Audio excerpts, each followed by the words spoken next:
DGP વિકાસ સહાયની ઉપસ્થિતિમાં માર્ગ સુરક્ષા રેલીનું આયોજન. કેવડિયામાં મંગળવારે યોજાયેલી ઉચ્ચ અધિકારીઓની કોન્ફરન્સ બાદ રાજ્ય પોલીસ વડા વિકાસ સહાયે બુધવારે વડોદરાની મુલાકાતે આવ્યા હતા. આ અવસરે ડીજીપી વિકાસ સહાયના હસ્તે બાઇક ચાલકોને હેલ્મેટનું વિતરણ કરવામાં આવ્યું હતું તથા નિયમિત રીતે હેલ્મેટ પહેરવાની શપથ લેવડાવવામાં આવી હતી.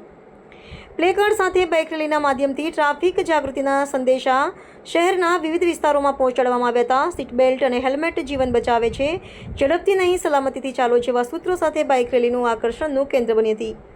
ડીજીપી વિકાસ સહાયે જણાવ્યું હતું કે રાજ્ય તથા દેશભરમાં થતા રોડ અકસ્માતો અને તેમાં જીવ ગુમાવનારાઓની સંખ્યા ચિંતાજનક છે. સરકાર અને પોલીસ બંને સતત પ્રયત્નશીલ છે કે કેવી રીતે અકસ્માતની સંખ્યા ઓછી કરી શકાય. માર્ગ સુરક્ષા માટે ટ્રાફિક નિયમોનું પાલન કરવું દરેક નાગરિકની જવાબદારી છે. હેલ્મેટ, સીટ બેલ્ટ, ગતિ મર્યાદા અને નિયમિત વાહન ચલાવવાની શિસ્તથી જ અકસ્માતમાં ઘટાડો શક્ય છે. એસઆરપીના જવાનો, હોમગાર્ડના જવાનો અને એ લોકોની સાથે સાથે અમુક પ્રાઇવેટ સંસ્થાના લોકો પણ જોડાયા હતા. આ રેલીના માધ્યમથી રોડ સલામતી અને ટ્રાફિક સલામતીનો એક ખાસ સંદેશ બરોડાવાસીઓને આપવા માંગીએ છીએ. આપણે જાણીએ છીએ કે આપણા રાજ્યમાં, આપણા દેશમાં રોડ અકસ્માતોની સંખ્યા અને રોડ અકસ્માતોમાં ખાસ કરીને જે લોકો જીવ ગુમાવે છે એ લોકોની સંખ્યા ખૂબ ચિંતાજનક છે.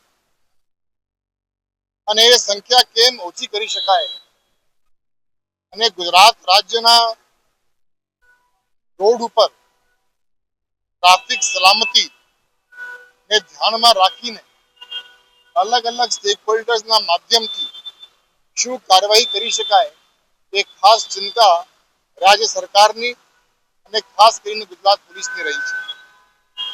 અને એ જ શૃંખલામાં આજે આ જાગૃતિ કાર્યક્રમનું આયોજન કરવામાં આવ્યું છે.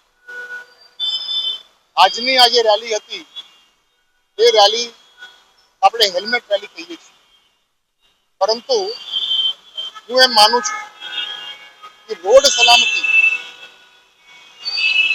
એ લોકોમાં આપમેળે આ બાબતની સેન્સિટિવિટી થાય, આ બાબતની જાગૃતતા આવે અને દરેક લોકોમાં, દરેક વર્ગના લોકોમાં એક સિવિક સેન્સ જે ખૂબ જરૂરી છે.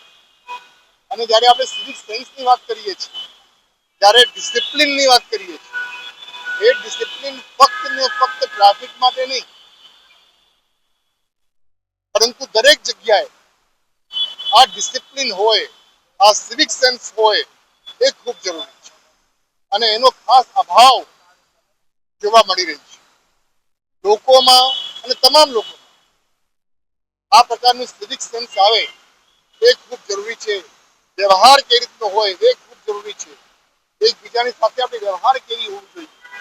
ઓપોર્ચ્યુનિટી જે છે, જે પ્રકરણ છે, એ પ્રકરણ અનુસંધાને આપણી વ્યવહાર થઈ રહી છે કે કેમ એ જોવાની જવાબદારી આપણી સૌની છે. એ સિવિક સેન્સ કહેવાય. જ્યાં સુધી આ સિવિક સેન્સ નહીં આવે ત્યાં સુધી આ ટ્રાફિક જાગૃતિની બાબત હોય, ટ્રાફિક ડિસિપ્લિનની બાબત હોય, એમાં અભાવ જોવા મળશે.